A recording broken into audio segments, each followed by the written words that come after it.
Bueno, en cuanto al mecanismo de acción de la dopamina, su efecto inotrópico va a depender de la estimulación de los receptores beta adrenérgicos, va a aumentar el AMP cíclico, y con el aumento del AMP cíclico va a aumentar la entrada de calcio y con ello obviamente la contractilidad.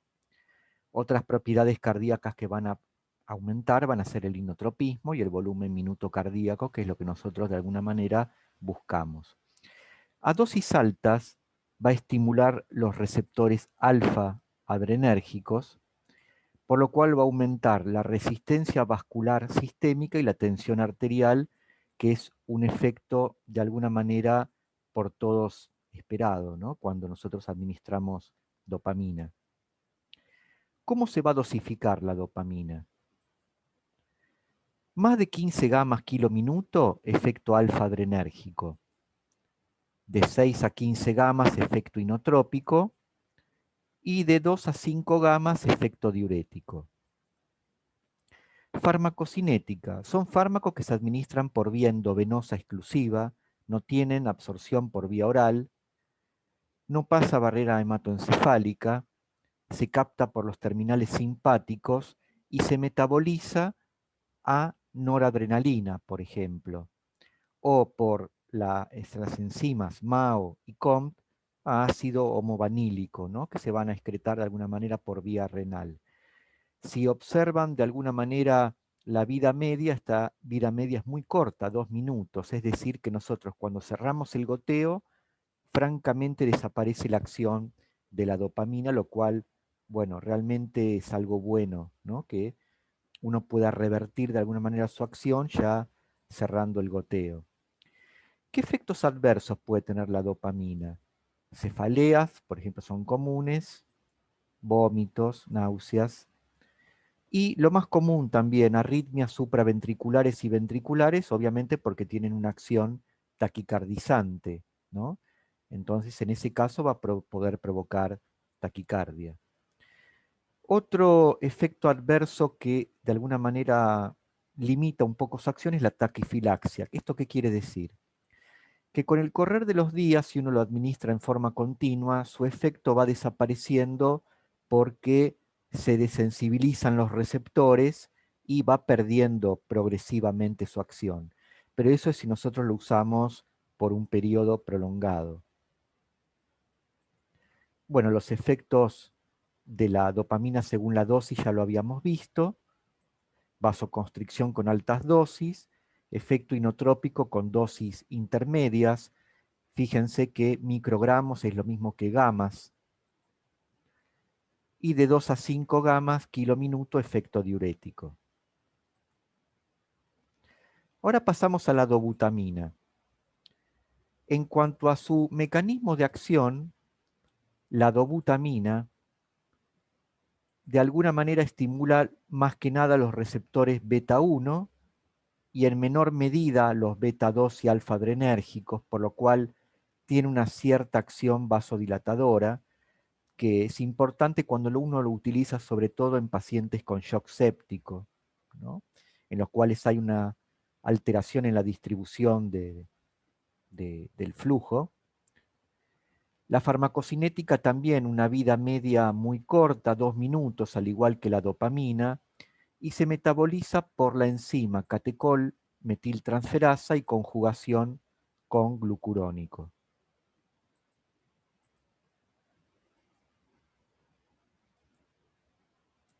¿Para qué van a estar indicados estos inotrópicos?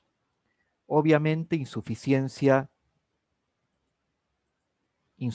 cardíaca grave aguda que acompaña al infarto de miocardio, en el contexto de cardiopatía isquémica o cirugía cardíaca que evoluciona con, o bien, disminución del volumen minuto cardíaco, hipotensión y presión de llenado del ventrículo izquierdo elevada. Obviamente no son las únicas indicaciones, también se las indica en el contexto de shock o en el contexto de hipotensiones sintomáticas o de shock, por ejemplo, cardiogénico, shock séptico, ¿no? Son una de las indicaciones también importantes. La dobutamina se diferencia con respecto a la dopamina, que provoca menos taquiarritmias, pero sigue provocando, por ejemplo, taquifilaxia, ¿no? Fíjense que la taquifilaxia de alguna manera es algo que se sigue dando, que es el agotamiento de su acción con el uso crónico de la misma.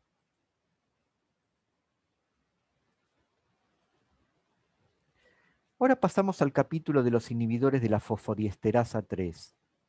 Estos van a aumentar también el AMP cíclico porque inhiben a la fosfodiesterasa, van a aumentar la contractilidad, va a reducir las resistencias vasculares pulmonares, aumenta el volumen minuto cardíaco y no va a modificar ampliamente la presión arterial ni el consumo de oxígeno.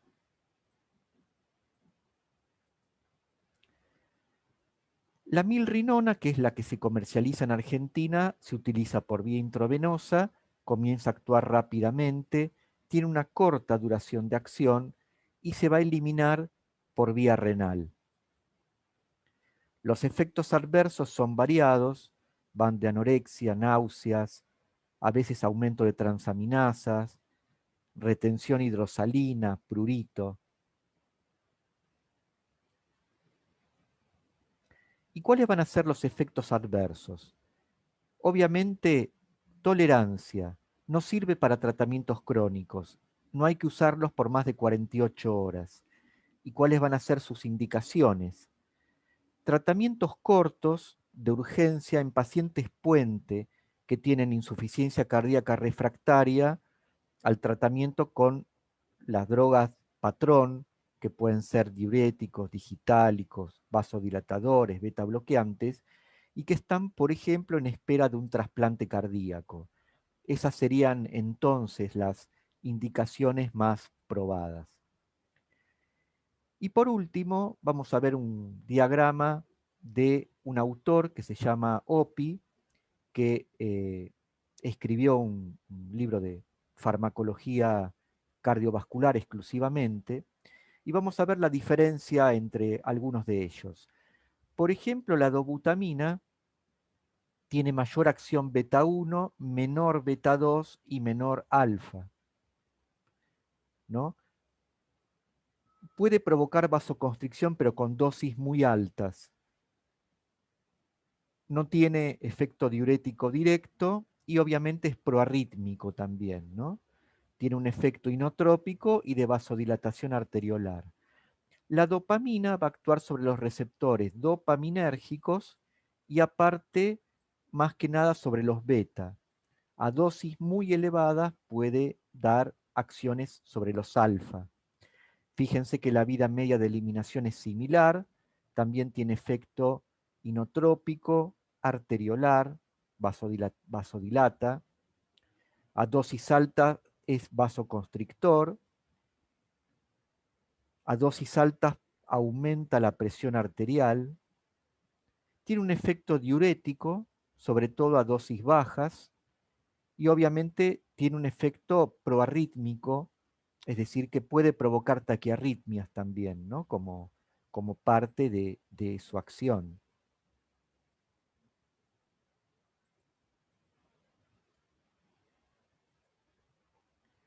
Norepinefrina es lo mismo que noradrenalina. Fíjense cómo, de alguna manera, la noradrenalina tiene acciones sobre los receptores beta 1 primero, alfa y por último beta 2. Es más vasoconstrictora que la dopamina, tiene efecto inotrópico, tiene más vasoconstricción porque tiene más acción alfa, también estimula la frecuencia cardíaca, la presión arterial, tiene un efecto diurético y también obviamente un riesgo de arritmia. La milrinona, que es un inhibidor de la fosfodiesterasa, tiene una vida media más prolongada, es inotrópico, es vasodilatadora, pero no provoca vasoconstricción ni acción cronotrópica y la presión arterial puede inclusive llegar a disminuirla por vasodilatación, pero no olvidemos que tiene un efecto inotrópico, es decir, que aumenta la fuerza de contracción.